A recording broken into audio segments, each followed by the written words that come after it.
My name is Nomi Wall. I've been in Canada for almost 4 years. It'll be 4 years in September.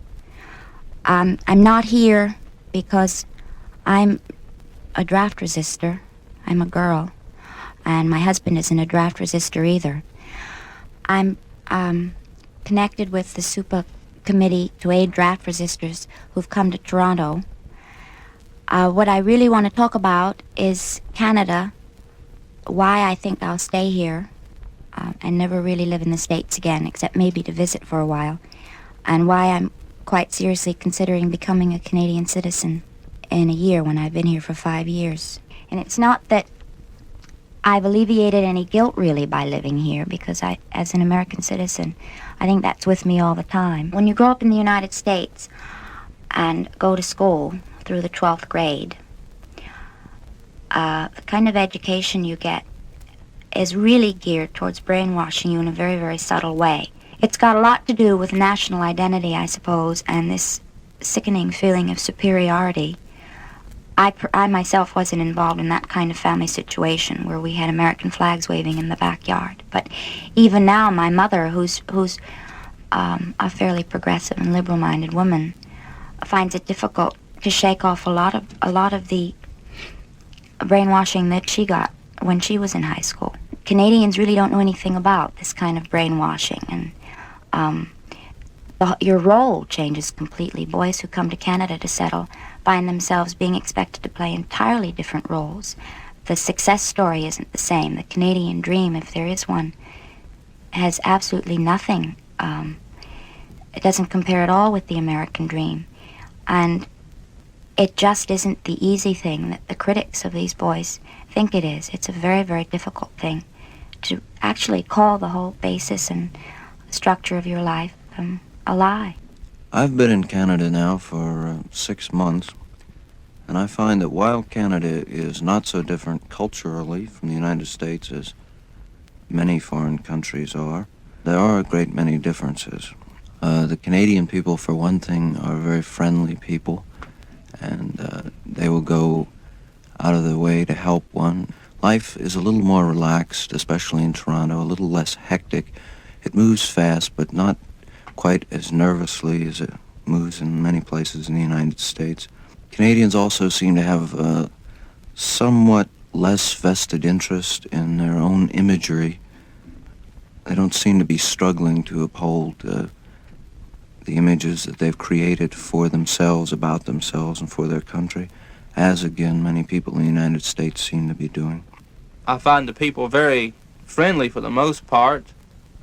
Many people who are obviously veterans of the Second World War and some of Korea and even the First World War have encouraged me and been very friendly.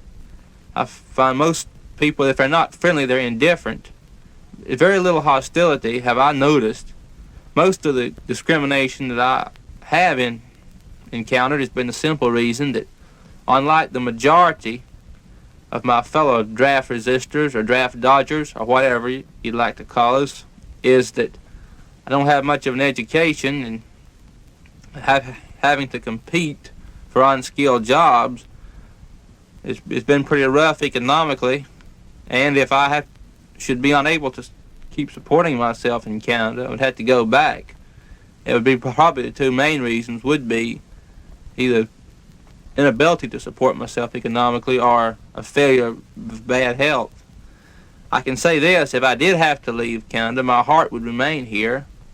I like this much more than my hometown. I think it's a great country to live in. Even if I were to be deported from Canada today, I still wouldn't have no grudge against the Canadian government, and if I ever went back to the States, my heart would be set and I'd live for the day when I could return.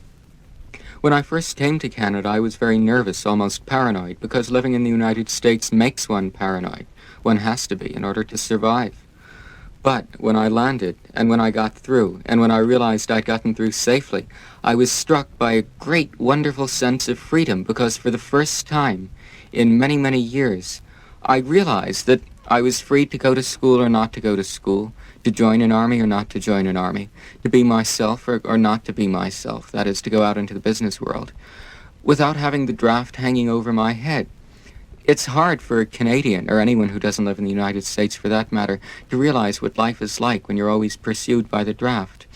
The freedom that they talk about in the United States just doesn't apply to kids between 18 and 35. Of course, when you're 35, you're not a kid either, but being faced by the draft gives you a very precarious position. To realize that I could just be myself, could drift for a while, could find things out about myself without owing a military obligation to anybody, is a dizzying feeling and a very wonderful one. I think that it was a very useful one, too, because it made me realize certain things about myself, not having this weird obligation. Now that I've came to Canada, I find, well, myself, things very different. For once, you're a foreigner. And I mean, you remember how people used to talk about being tolerant to other people. Now the shoe's on the other foot. I'm glad I can say that myself that I never mistreated anybody of foreign birth or had any grudges against them, because I'd sure hate for them chickens to come home to roost now. I find the fellows up at the Super Draft Dodger headquarters are a very nice bunch of people. I enjoy being with them, and frankly they give you a lot of encouragement, if not financial encouragement, at least moral courage to keep going.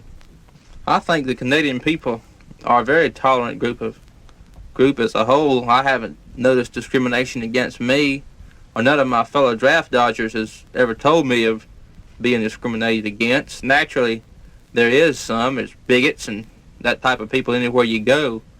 But I think Canada's a very wonderful place, and I think the Canadians are a very easygoing bunch to get along with. We have been very warmly received by the people. I personally have never had a hostile response from anybody, and except for a few college students in the Maritimes. I've traveled a greater part of Canada, and I have been warmly received by many, many people. I think Canada offers a very good home for those interested in a sane society.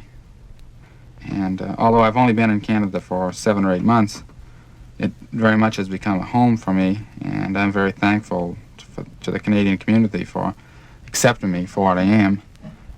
I don't really have any regrets as far as leaving the United States. I feel at peace with myself. I regret the fact that I have to avoid the United States in my travels and be careful that I do not cross over the border. It's an uncomfortable feeling. Being accused of a felony or being a felon or a criminal or whatever it is, for an ordinary person who's trying to lead a moral life, to be cast in with the same lot with dope addicts and murderers and thieves and tax evaders and the like, and is quite perplexing. You think of yourself in a certain way your entire life, then all of a sudden you're a criminal, and all you've done is obey your conscience.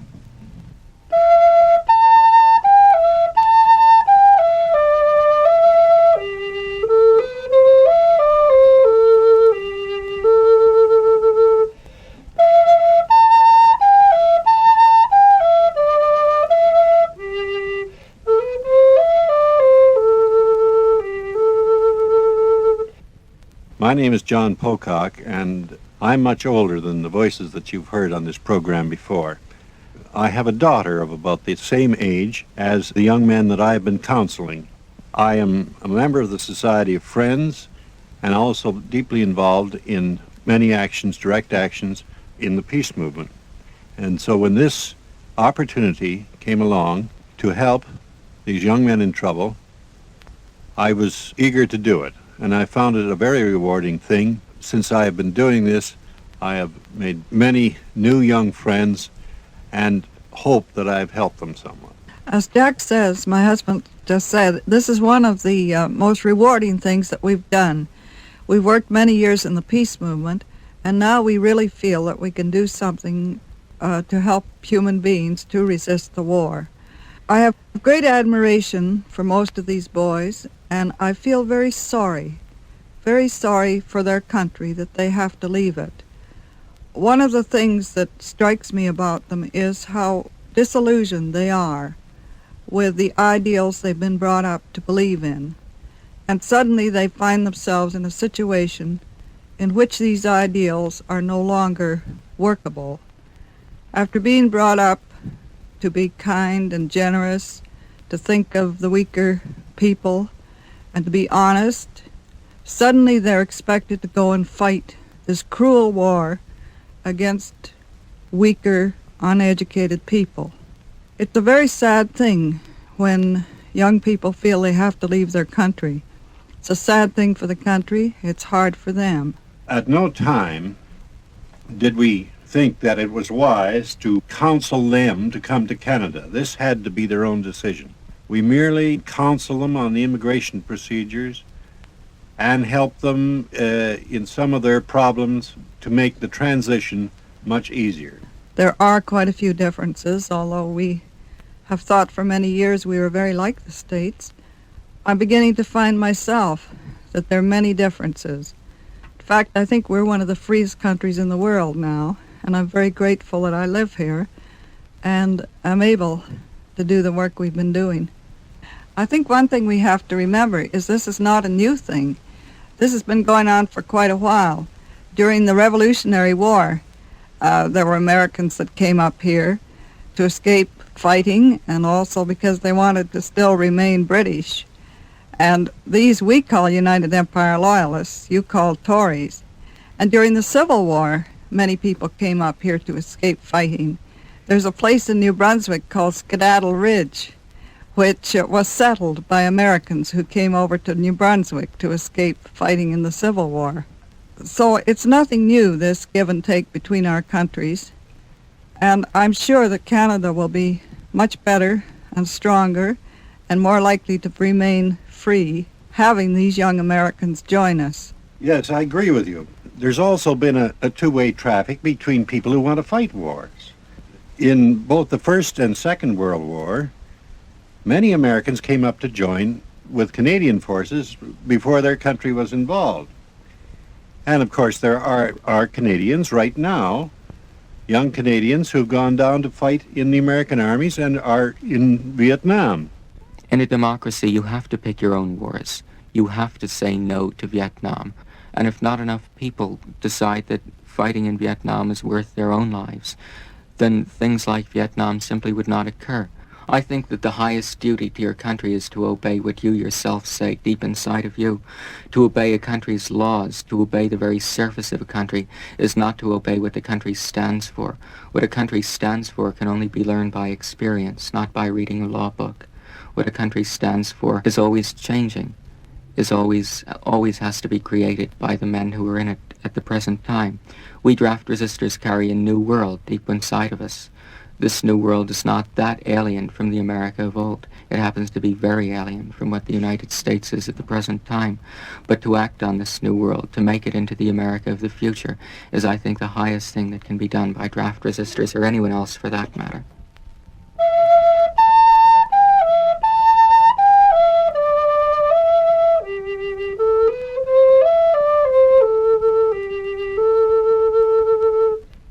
I would like to read a poem of mine, Vietnam. Under each helmet, the heart of a Lauren Green, unelected Eisenhower to the 60s. Our style is still the sheepskin jacket, and our cars cannot yet outrun the stallion. The bad small bets of our bored five-stud are backed by the magic of endless chips. The lives of cheaters cannot be pawned, for Texas is still a gun state.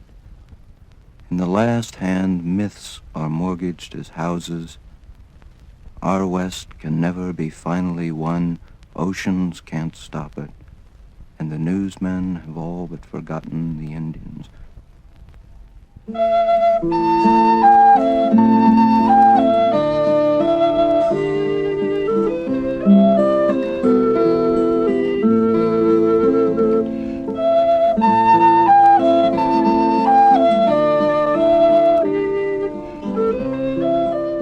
Draft Dodger was produced by Todd Records. We wish to thank all those who have participated.